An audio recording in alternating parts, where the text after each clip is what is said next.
আসসালামু আলাইকুম, সবাই কেমন আছেন? দর্শক, নবীজির কি অপরাধ ছিল?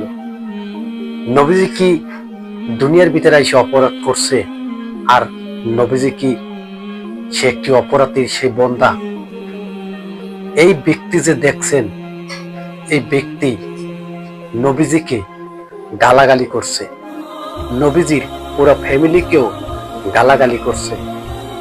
আজকে এমন একটা পর্যায়ে দুনিয়াদারি চলে যাইতেছে, তা অবাক হয়ে যাওয়ার মতো।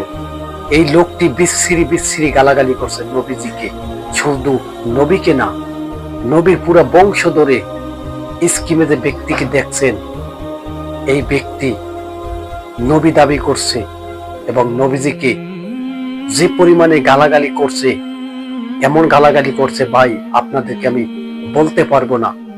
আমার মুখ থেকে ওই রকমের গালাগালি বাইর করা সম্ভব না। কিন্তু এই লোকটি কোথায় আছে খুঁজুন, তার নামে মামলা করুন, তাকে বিচারের আওতায় আনুন। এই জাতি মেনে নেবে না।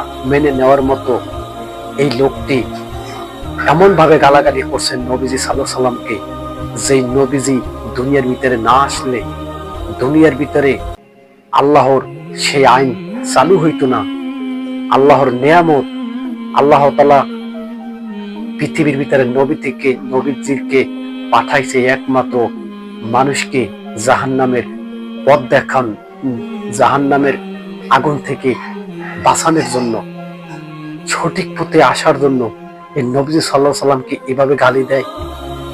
আমরা এই সমস্ত মানুষকে বলবো, দেখুন, ইতিহাস পড়ে দেখুন, নবীদেরকে যারা যারা গালাগালি করছে, নবীদেরকে নিয়ে যারা যারা কটূক্তি করছে, তারা পৃথিবীর ভিতরে লাঞ্ছনা হয়েছে তো হয়েছে, আখিরাতের ময়দানেও তাদের দরজা এইভাবে আটকে দেওয়া হবে।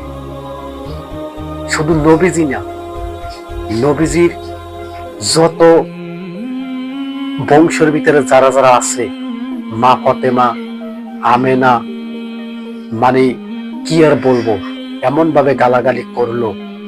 আমি যখন আমার সামনে যখন ভিডিওটা পড়লো, আমি তো অবাক হয়ে গেছি যে এটি কেমন মানুষ। সেও কিন্তু একটা মুসলিম, যে নবীজিকে গালাগালি করছে, সেও একটা মুসলিম সন্তান। আজকে এই সমস্ত মানুষরা নবীদেরকে গালাগালি করে অসংখ্য পরিমাণ মানুষ ছাড় পেয়ে যায় কিভাবে? বিশ্বের জমিনের ভিতরে কি বিচার নাই? যে পারে নবীদেরকে নিয়ে গালাগালি করতে, সে আর কি পারবে? সে তো জালেম হয়ে গেছে, সে তো মুনাফিক হয়ে গেছে, সে কাফের হয়ে গেছে। এই বান্দির বাচ্চা কোথায় আছে? তাকে খুঁজুন, তাকে খুঁজা আইনের আওতায় আনুন।